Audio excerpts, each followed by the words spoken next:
Good morning, everyone, and welcome to the PivotBoss pre-market video for Wednesday, May 26th, 2021. I am Frank Ochoa, aka PivotBoss. Here's a look at the daily time frame of the ES. You'll notice here back-to-back days with very narrow price action heading into the RTH Open.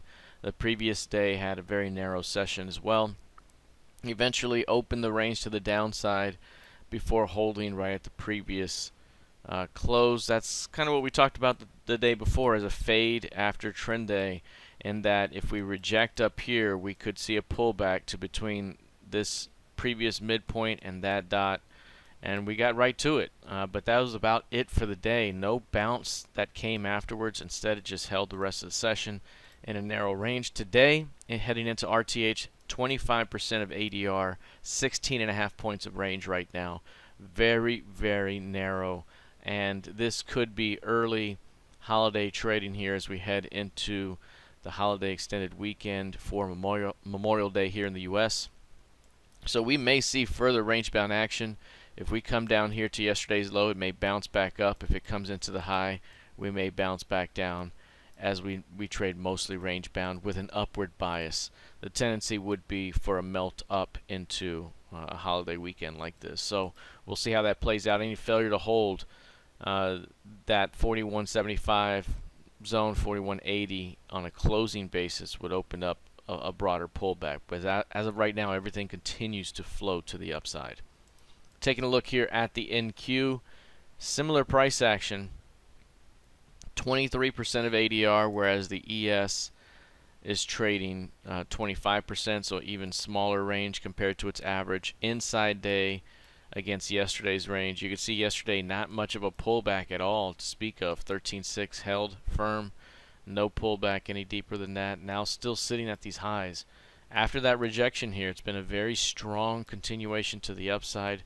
Still expecting for a melt up again into the holidays here, but any pullback could still be an opportunity to reject and push higher toward 13.9.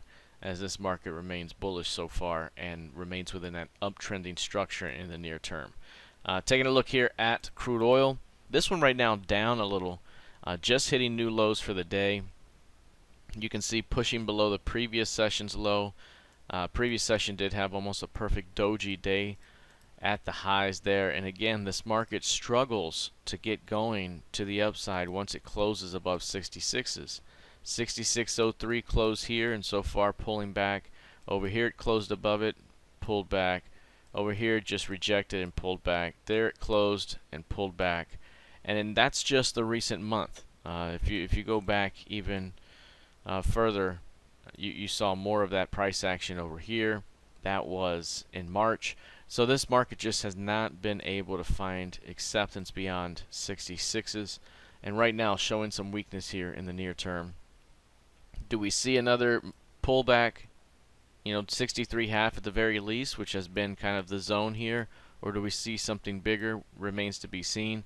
But at the moment, any failure to reestablish acceptance back above 65.75, 65.80 could open up more downside here today, as this thing could pull back towards 63.5 over the next couple of days. Taking a look now at gold futures. With gold, you're continuing to see strength overall. This one up right now 0.5%. There it is. Still pushing to highs. We talked about the lack of pullback here recently, where it's mostly just gone sideways. You had this one little one-day pullback. You had a bullish outside day yesterday, a break through multiple highs here. We talked about that potential here recently, that if it could break through those highs, it really opens it up to the upside. We're still not seeing any pullback here. No test of the 8-period average since the middle of the month, and that was the last buy the dip opportunity. Right now, still running higher. It's through the 1900 level. We reached that level yesterday, and we still have 1960 up above, and even perhaps as high as 1980. But that was the level here. We mentioned that if we can get through 1800, it opens the door to a continuation toward that 1960 level overall, given how strong this market has been moving and how it has overcome various market structure hurdles. So right now, very, very bullish, remains strong. We may see some sort of near-term top here that could lead to the next pullback now that we've gotten, through 1900.